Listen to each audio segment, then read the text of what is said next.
Salvador, we should all want to get a human rights report to see whether this nation is following the rule of law or not. I'm very glad to be joined by Senator Van Hollen, our leader, Senator Schumer, and Senator Padilla, who is unable to join us today in the filing of this privileged resolution. With that, I introduce my colleague from Maryland, Senator Van Hollen. I'm sorry. I now introduce our leader, who is moving between a million things, our friend Senator Chuck Schumer. Yo agrio. Did I say it right? No. No. Okay. That's why I should stop. Anyway, I want to thank my great colleagues, Senator Kaine and Van Hollen, for their unwavering leadership on this and so many other issues. Now, we're here today because we know a threat to one is a threat to all. We're here today because we all know Donald Trump's fondness for autocrats. We all heard Donald Trump's when he said he'd like to be a dictator on day one. And we know he sees the rule of law as a nuisance. He considers the truth to be an inconvenience. Trump wields the government as a weapon against his enemies. And now he's taking a page out of the book of the dictators and autocrats he admires, like Bukele, and expelling American citizens with no due process. He recently deported, I think it's now 4 innocent U.S. children, citizens, and one had very serious cancer with no acceptable due process. And let me repeat, Donald Trump is deporting American citizens with no due process. A threat against one is a threat against all. Without a shadow of a doubt, he's violating the founding principles of this country, and we're not going to let him get away with it. And here's the amazing thing. When you look at the polling data, Americans care deeply about this issue. I always knew they care deeply about the economic issues we're going after them on, like tariffs, like tax cuts for billionaires, cutting Medicaid and Social Security. But the polling data shows this is very deep as well. Americans' foundation and love of democracy is deep, and they understand that Trump is violating that due process. When you take people without any due process, without any acknowledgement and publication of what they did wrong, and refuse to allow it to go to a court with an impartial judge and let the public hear it, you are trampling on what America's all about, and the American people realize it. Donald Trump may not, but the American people do. So we're going to force a vote on legislation to require this lawless administration to explain its actions to the American public.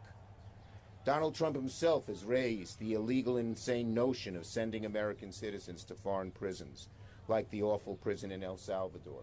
And if he gets away with it in one case, he can get away with it in many, many more. So no one should rest easy. Trust me, the American people have a lot of concerns. They have a lot of grave concerns because the rule of law is clear and it's deep in the American bosom. Deep in the American bosom. So, this is a threat to everybody. We're going to do, Donald Trump doesn't believe in checks and balances. We do, the American people do. We're going to fight this all the way. Thank you. Sorry I have to go. Thank you. Right, bye. Thank you, Chuck. And I want to start by thanking my good friend, partner across the Potomac, Tim Kaine. As he said, we work on lots of issues together for this region, for our states, but we also work very closely on foreign policy issues. And there's nobody who knows the Western Hemisphere and Latin America better than Senator Tim Kaine. He, as you know, chaired and now is the ranking member of the subcommittee on the Western Hemisphere, and that jurisdiction also includes human rights and democracy. So thank you for your passion for universal human rights in our hemisphere and around the world. And that's what this is all about, because the right to due process is a bedrock American principle. And in his first 100 days, Donald Trump is shredding the Constitution of the United States. He's violated these rights in many instances, including the illegal abduction and deportation of Kilmar Abrego Garcia, who was snatched off the streets of Maryland while driving with his 5-year-old son who has autism. And he was shipped to Baltimore, then Texas, and then shackled and handcuffed, put in a plane not knowing where he's going, and ended up in the notorious prison of Sikot, one of the real gulags of Latin America. The Trump administration admitted in court that Abrego Garcia had been wrongfully shipped to El Salvador, and the Supreme Court, by a 9-0 vote, ordered the Trump administration to facilitate his return. You don't see 9-0 rulings out of the court very often. And of course, Donald Trump could easily bring him back by simply picking up the phone on the Resolute desk. How do we know that? Because President Trump said so himself within the last 48 hours. So we also know that the government of El Salvador is prepared to release him if they can hear from the President of the United States and they facilitate his return. How do we know that? Because when I spoke to the Vice President of El Salvador, he was very clear. He said the ball's not in El Salvador's court. The ball is in the Trump administration's court. And he said that the only reason the government of El Salvador is holding him is because the Trump administration is paying him to do so. So Donald Trump should stop trampling on constitutional rights of people who reside in America, and the government of El Salvador should stop conspiring with the Trump administration to violate the constitutional rights of those who reside in America, including Abrego Garcia and others. President Bukele and El Salvador are complicit in this illegal scheme. This is a cash for collusion deal. Not surprisingly, Donald Trump chose President Bukele as his co-conspirator in this effort. President Bukele has referred to himself as the world's, quote, coolest dictator. When I traveled recently to El Salvador, I met with many Salvadorian human rights groups who described the gross violations of human rights and due process in El Salvador by President Bukele and his government. And the 2023 State Department Human Rights Report found that in Bukele's prisons, there were credible reports of, and I'm quoting, torture and other cruel, inhuman, or degrading punishment.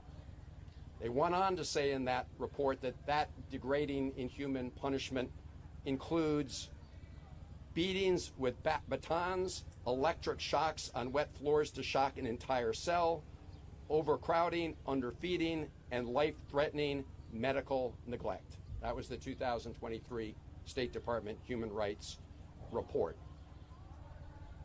No one can communicate with Abrego Garcia or others in those prisons of El Salvador either. Not his wife, not his mother, not his lawyer. That is a violation of international law. And yet, that is where the Trump administration dispatched this person because of an administrative error. And now we've learned that the Trump administration wants to excise those provisions from the Human Rights Report regarding prison conditions and actually give El Salvador preferential treatment. So that's why we're introducing this resolution today. And again, I want to thank my friend and colleague, Senator Kaine. I want to thank Senator Schumer, Senator Padilla, and our House colleagues. We're doing this both to require the Trump administration to answer for its unconstitutional violations of due process and send a message to President Bukele that no, it is not cool to collude with Trump to deprive people living in America the right to due process. Donald Trump, he may want to adopt El Salvador's approach to violating human rights, but we don't. We will not model our judicial system on El Salvador's kangaroo courts. In addition to this resolution, I've called upon all Americans who care about their due process rights to vote with their feet.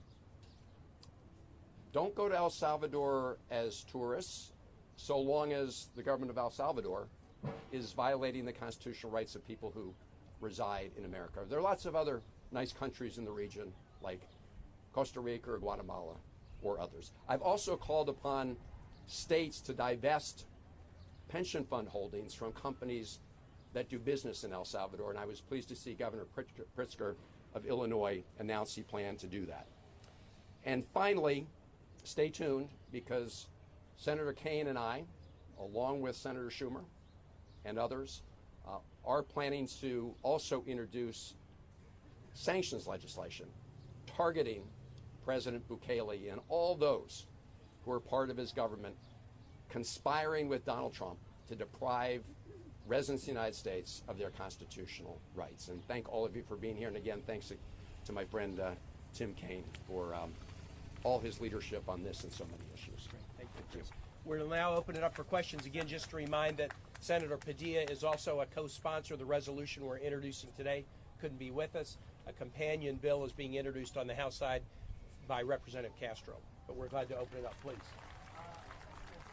Actually, right here and then right here, please. I have not, and that's because nobody is able to communicate with Abrego Garcia from the outside world. Not before my visit, and not since my visit.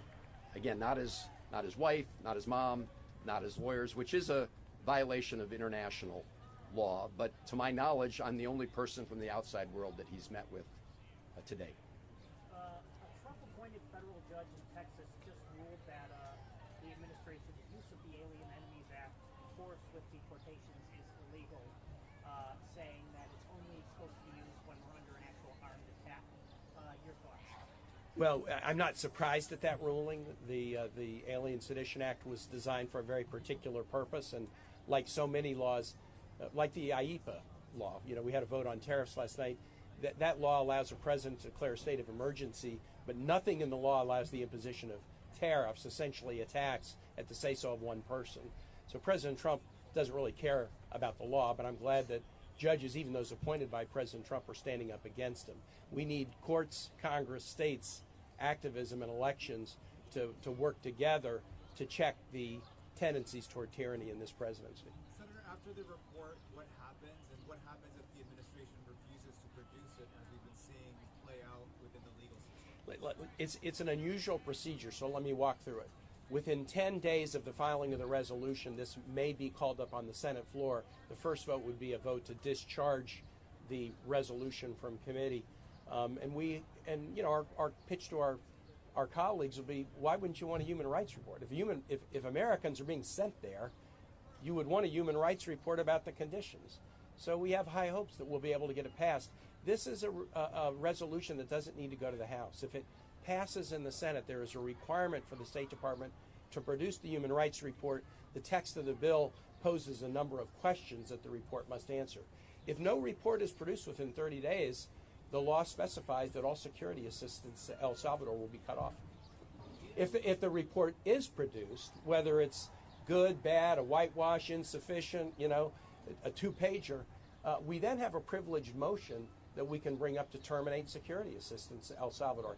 That privileged motion would need to be acted on by both houses and survive a presidential veto. But this is the start of a two-step process. Get the report, decide whether it's legit or not, and then put pressure on and potentially move to the termination of security assistance to the nation. Have any Republicans committed to vote? No. We do believe that the case on this is fairly straightforward. Why wouldn't you want a human rights report from the Trump administration when American citizens are being sent there? And I'll tell you, the president is talking to other nations about sending U.S. citizens to Rwanda and other places. If he starts doing that, we're going to be fine with the same bill to get human rights reports about those nations too, with the potential for cutting off security assistance. Yes. Have you had any conversations with any Republicans about this at all? This is a brand new one today. So once it's out, and obviously we have this 10-day period while it's pending before it becomes active. I know Senator Van Hollen and I will be talking to a lot of our colleagues, both on the Foreign Relations Committee and others. I mean, I can say that apart from this resolution, I've had colleagues with Republican senators who have definitely expressed real misgivings with Donald Trump's violation of constitutional due process rights. I mean, I have heard that from a number of Republican senators. This will be their opportunity to actually vote on that. And as you know from public surveys, I mean, the public overwhelmingly supports making sure we protect due process rights for people who reside in America. That is very clear from the response that we're seeing in these public surveys. Please, right here. DHS has revealed that the wife of Garcia filed a second petition for a protective order in 2020. Does this at all weaken the case that you guys are making that he's, this innocent Maryland man? The case that we're making is based upon a Supreme Court decision ordering President Trump to return a wrongfully deported person to the United States. And the president thus far is flouting a Supreme Court order, which verges on a constitutional crisis. The district court is now grappling with, is the administration following the order of the Supreme Court to facilitate return or not? We are fighting to end lawlessness, and the lawlessness of this administration in this case is to ignore a final ruling of the Supreme Court. If a president can ignore a ruling of the Supreme Court without consequence, we are on a slide toward tyranny, and Chris and I are very dedicated to stopping that slide. Yeah, if I could just put an exclamation point after what Senator Kaine said. I have repeatedly said that we're not vouching for Kilmar Abrego Garcia.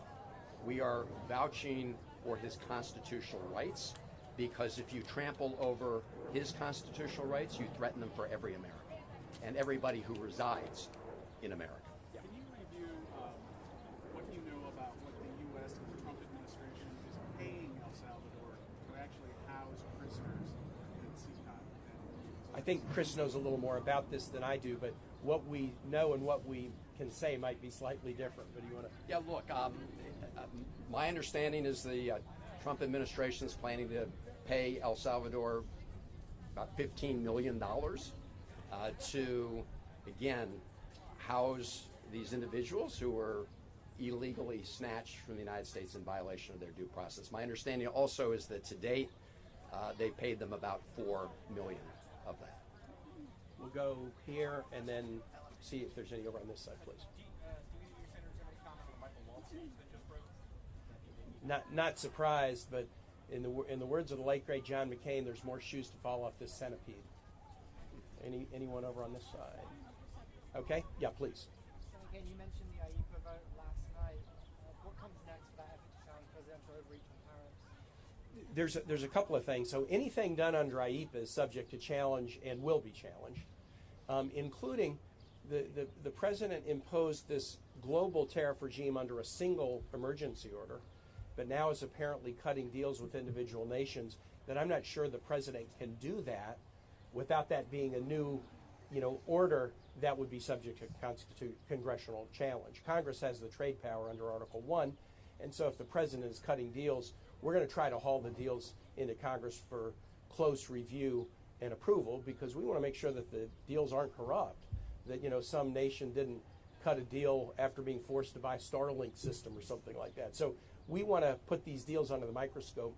But basically, if you look at what motions are privileged in the Senate, either by statute or by Senate rules, almost all privileged motions to stop a war initiated by an executive, to challenge an arms transfer, to challenge the use of emergency power, to force a human rights report, to challenge an executive regulation. All of the privileged motions are in the same kind of zip code, which is letting the Article 1 branch be a check against the executive. And senators of both parties should take that Article 1 responsibility very seriously. Question, Carolina from Telemundo. If you're able to explain Yeah. in Spanish, please, specifically the importance of this motion right now and the likelihood of this human rights report actually becoming a reality. Tenemos un propuesto de ley para tener un reporte sobre derechos humanos en El Salvador. Es un tiempo, es un proceso de privilege, entonces tenemos una garantía de un voto después de 10 días sobre El Salvador. Y estamos mandando un mensaje al presidente Trump que él necesita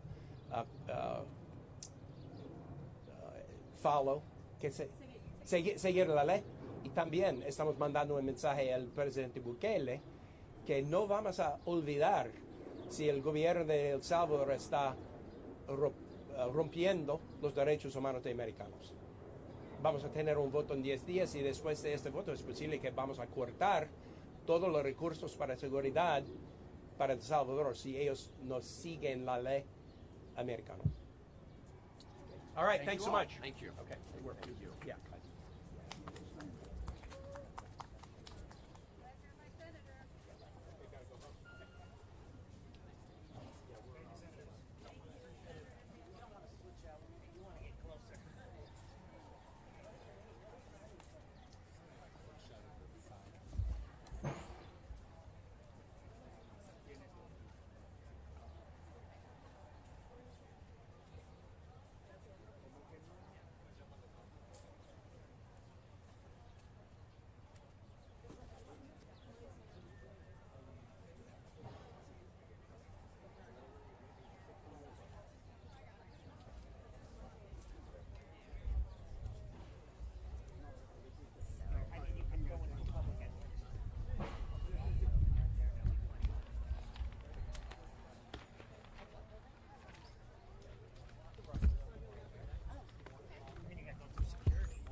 Hello? I mean, or it's, you know, some coffee shop or something that's gonna make it nice. That was my guess. So we just got in and are starting to tape You're and do better our off thing. just walking across the street. Tape and put our things on the podium. It's just like They just main wrapped up steps. like maybe a minute ago. Or is it that little doorway there? If you walk down, if you walk like, How are you doing? I know. Okay, no rush. We're doing good. Straight. Thank you. See you soon. Bye. It'll say ADA entrance or something, ADA accessible or something like that entrance or handicap entrance, whatever.